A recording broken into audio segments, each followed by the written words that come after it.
Radio Free Tatooine presents Galactic War Report,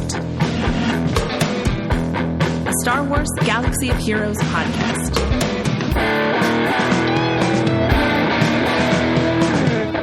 Boshuda, fellow Holotable hustlers. You're tuned into Galactic War Report, a Star Wars Galaxy of Heroes podcast that's better than some and worse than others. I'm Sean, a.k.a. the other Sean, and I'm flying solo tonight as Josh is dealing with his life crisis. I have dealt with mine for the day, so I'm here to record while he's off dealing with something else. To be completely honest, it's not a very exciting week. There's not a lot of news. The news is really speculation more than anything.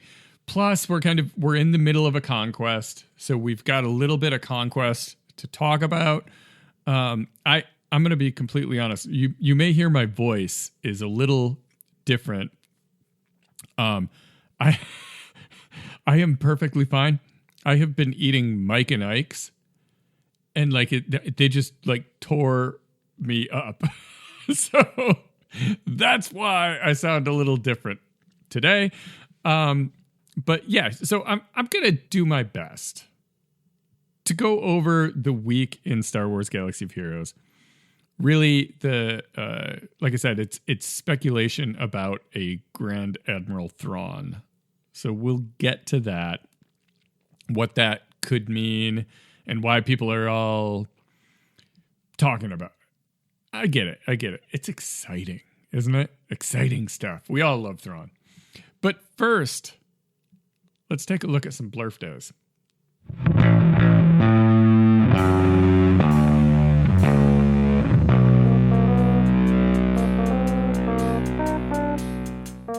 Okay, so Capital Games couldn't even give us some blurf days this week. There's nothing. No, we have one blurf day this week. On the 11th, General Skywalker turns 5 years old. He's going to be starting kindergarten soon, right? Yeah, that's it. Just General Skywalker. Gas, as we fondly refer to him. I mean, he's still I believe the only character who's not a Galactic Legend with that many Zetas, right? I'm looking at my roster right now. He's got 4 of them. Yeah, there's a handful with 3, but he is the only one with 4 Zetas. So cool. I guess that's something. Happy Blurf Day, Gas. Happy Blurf Day. So that's it. Yeah, that's the Blurf Days. Let's take a look at this week's upcoming in-game events, brought to you by swgohevents.com. For a complete list of past, present, and future events, swgohevents.com is a universe of info in a galaxy of heroes. On the 11th, we've got a couple things. We have an Omega Battle. It is the Imperial Fleet Omega Battle. And then we have a Galactic Challenge. This is on Coruscant. Bonuses for Gungans, and you're fighting against Phoenix. On the 12th, we have an Assault Battle. We always love that. Military Might. On the 13th, we'll have a Fleet Mastery for Endurance, as well as Smuggler's Run 2.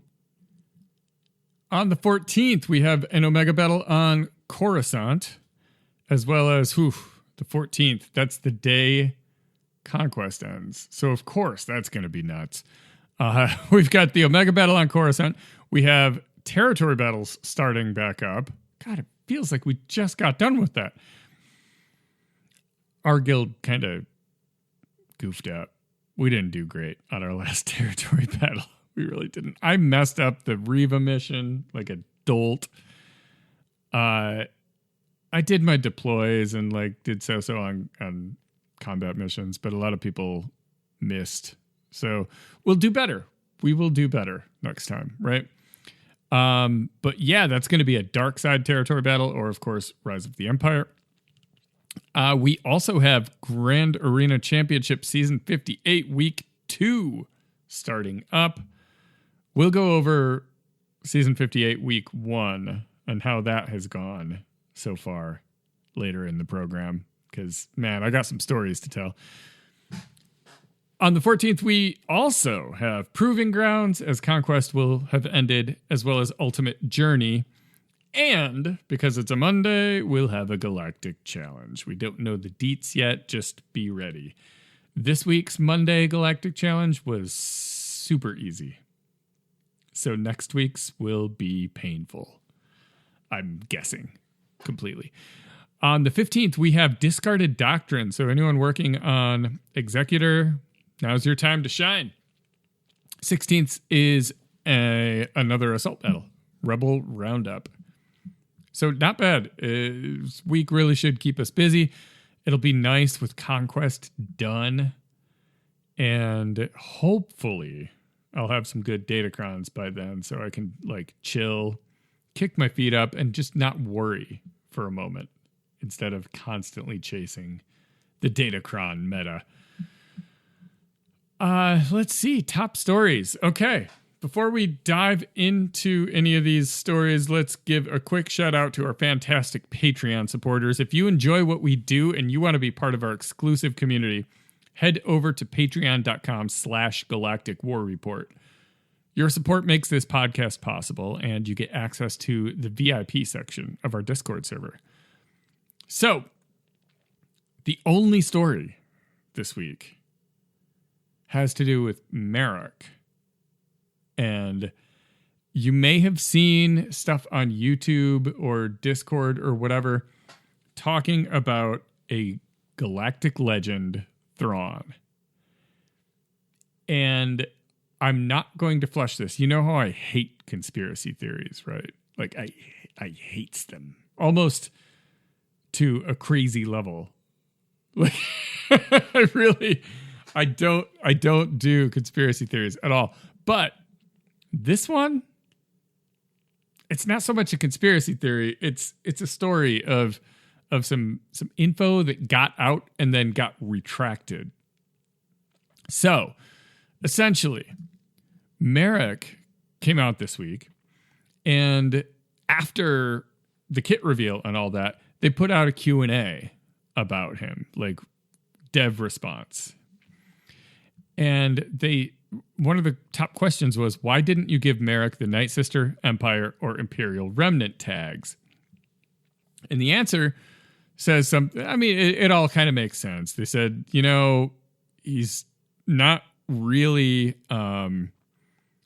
involved with the Night Sisters. Empire is it's such a huge tag that it's kind of like just asking for trouble, right?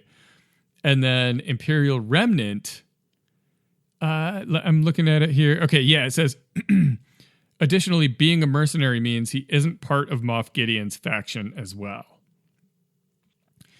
In the initial post, they said something to the effect of, because this post is version 2.0.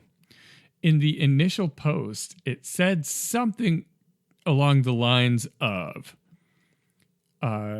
it wouldn't make sense to put him on Grand Admiral. It wouldn't make sense to put him on the Imperial Remnant team with Thrawn. Something like that. I forget the exact phrasing. But essentially what they're saying is there is this Imperial Remnant Thrawn. Now, the post is edited and that is out. What does that mean is the big question, right? So here's my take. Okay, one, maybe they misspoke and it just Meathead was being a meathead and was like, I forgot he doesn't actually have that tag. That's possible, right? That is possible. I haven't seen anyone else point that possibility out. The other thing, which I think there's a good chance this is true, is that there is an upcoming Thrawn that will have the Imperial Remnant tag. I suppose it's possible that they could be giving or considering giving the tag to the existing Thrawn, but you know how they don't like to monkey with people. Plus, he's already kind of got a home on the Lord Vader team. But for the sake of this conversation, let's assume that what they mean is there will be an Imperial remnant Thrawn. That's not very far-fetched, really. I mean, a lot of characters have multiple versions, some of which make a lot of sense. Like the difference between Old Ben and General Kenobi, for instance. I mean, they're almost different people. You know what I mean? Like, they're a lot of time passed. The transformation of who they are and what they represent matters a lot. Some of them are much less deserving of that many versions, such as the 4th Ahsoka that we're about to get. Now, granted, Snips and grown-up Ahsoka, that's pretty understandable. But holy smokes, 4 Ahsokas? That just seems a bit extreme. But I digress. Thrawn feels like someone we could have 2 versions of, for sure. The one that we have in-game is based on Star Wars Rebels, and honestly, kind of like it's his time in the Empire, when the Empire was like really in charge of things. So this other one does deserve to be made to be like this Imperial remnant Thrawn. That makes a lot of sense. Now, inspiration and how much we want an Imperial remnant Thrawn aside, let's look at other evidence for this. So I've seen a lot of kind of talk about, they've got all the other characters from that show, and so like it would make sense that they could be requirements for Grand Admiral Thrawn, or for this Galactic Legend Thrawn. And I don't 100% buy that, because they're all elements for either Baylan Skoll or Galactic Legend Ahsoka. So they're not going to double dip right away like that. I really doubt that that's the case. I think there will be a new Thrawn.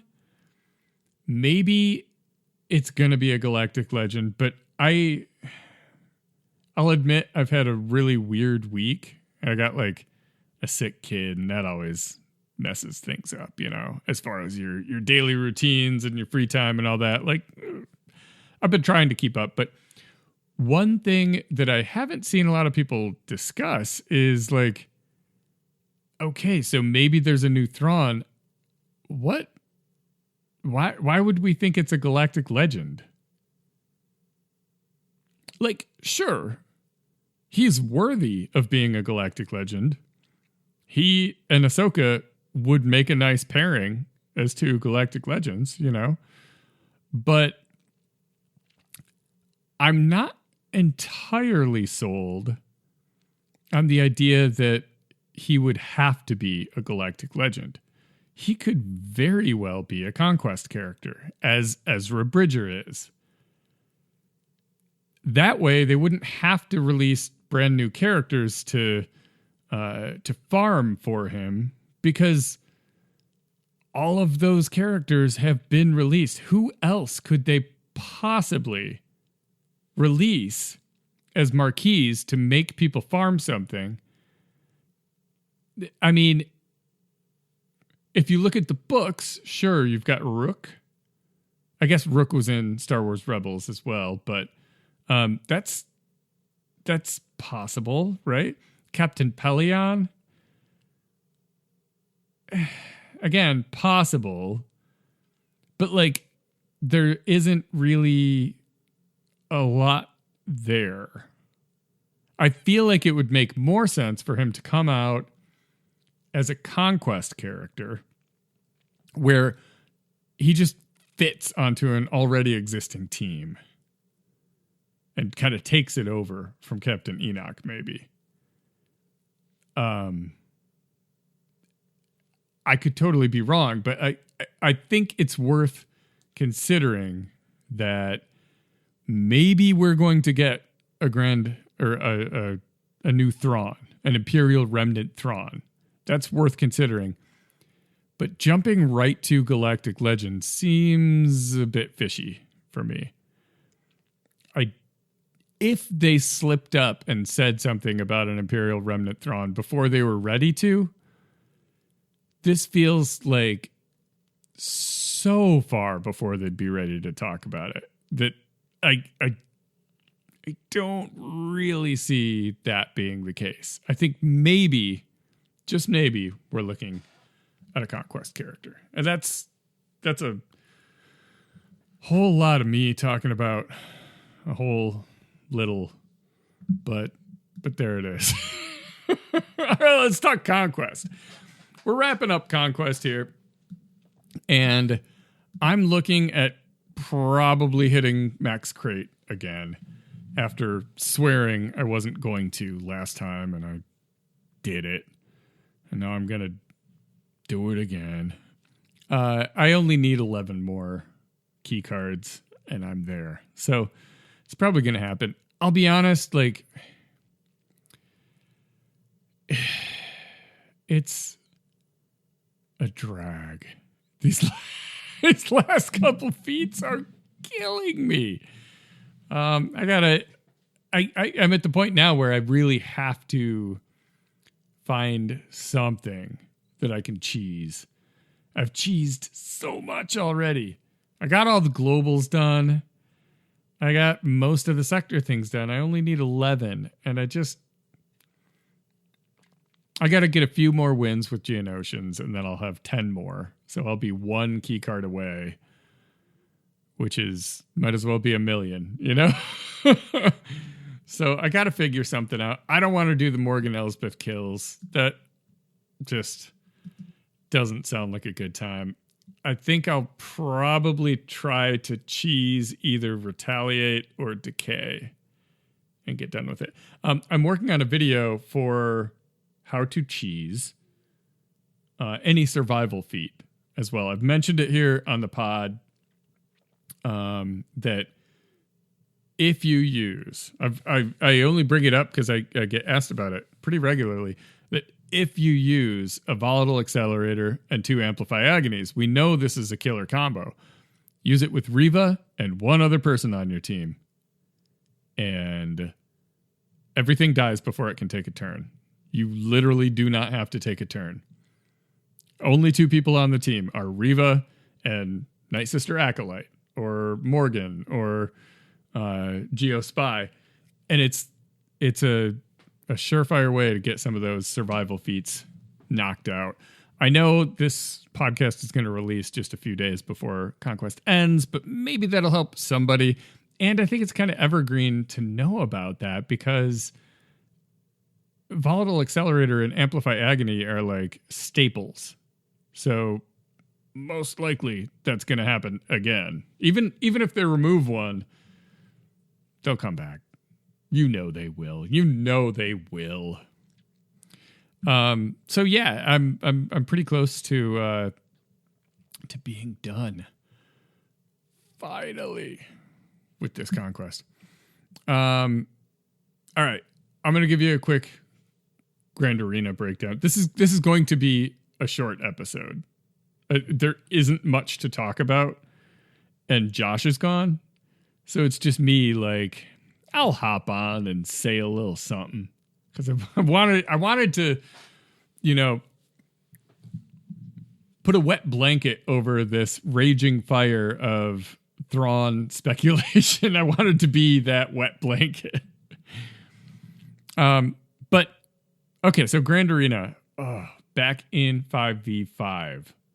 I did a charity stream earlier today on Twitch to raise money for American Red Cross, who's helping with hurricane relief for both Helene and Milton. And my opponent, I mean, my goodness. They set, I think, just one Galactic Legend. The front row was crazy. There was like Asajj Ventress lead with Gamorrean Guard also. And the two Hooded Night Sisters, both Acolyte and Initiate. An Aura Singh lead. There was a Qui-Gon Jinn, sure. There was a Shorty lead with General Grievous, and I'm like, just a Grievous is probably... It was weird. Weird teams. This is not a judgment against this player. This is a judgment of how weird these teams were. So I got through. I tried to use the Bad Batch against a Qui-Gon Jinn with no Datacron. So I thought I had a chance to kind of pull this off, and I screwed it up.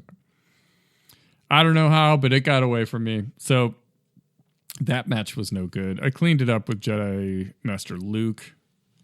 Undermanned, so I got a little better score, but still, that was rough. And then, oh man, took me back to the good old days. I took out Leviathan. Their Sith Assassin was Relic 9. And so I wasn't comfortable just doing a mirror match because I know that their assassin's going to go first. And that's really bad news, right? If my Leviathan goes first, because they're both, obviously, both of our Revens are the same relic level. But if my Leviathan goes before their Leviathan, I've got a shot. If I lose that coin flip, I almost certainly lose the battle. So I didn't want to do that. So I took it way back to the old school and brought in my Chimera to beat their Leviathan. And I got down to just a Mark 6 Interceptor. I couldn't do it. I'd get it down to like 2 stacks of the whatever swarm thing. And it would just gain 20.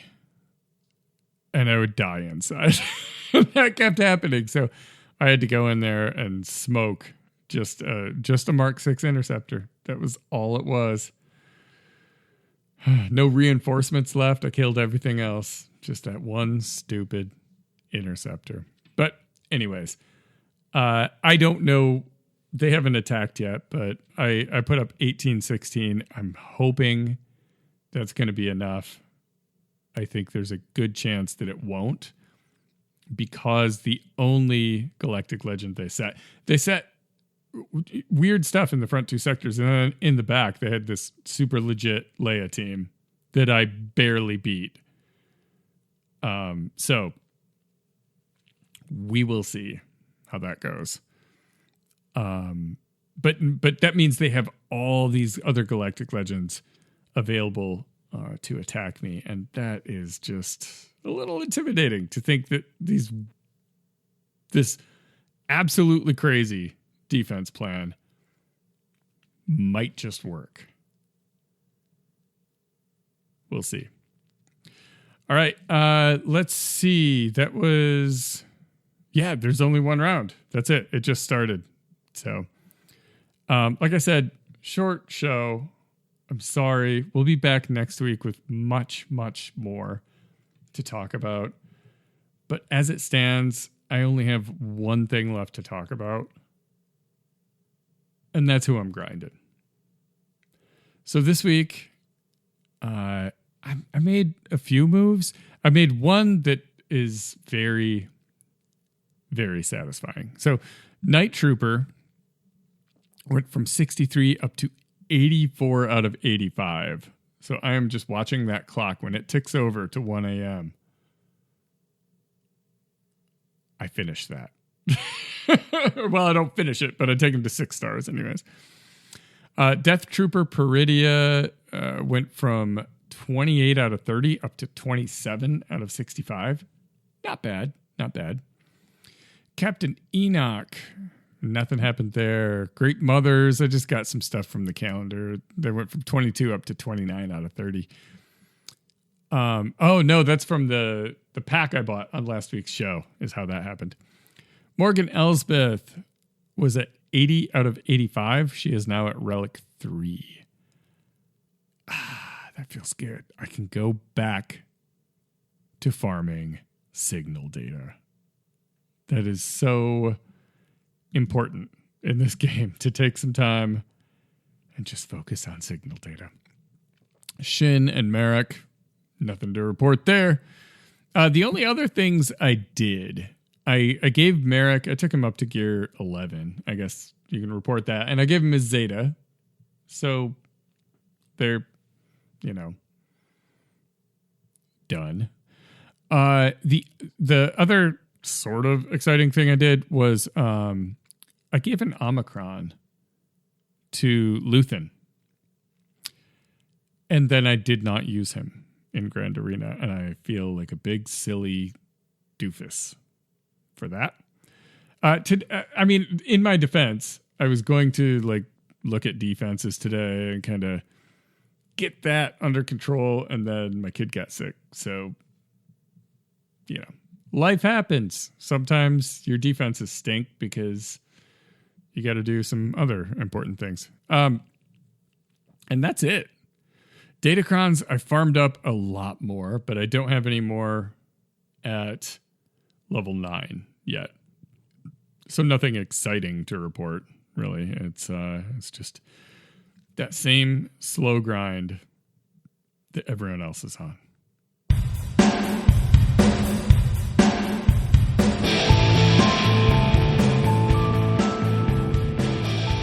That's all we got for you this week. May not be the best advice, but at least we didn't recommend you put your Gamorrean guard with your Night Sisters. I don't know. Maybe there's a connection there. It didn't work. I'll say that. If you want to continue the conversation, join our Discord server. It's linked in the show description. You can become a real live Jawa by supporting us on Patreon and share your thoughts by leaving us a podcast review. Big thanks also go out to Pabu Appa and swgoh.gg and swgohevents.com for providing all the hard data we misinterpret weekly. Thanks for tuning in, and may the Force and RNG be with you.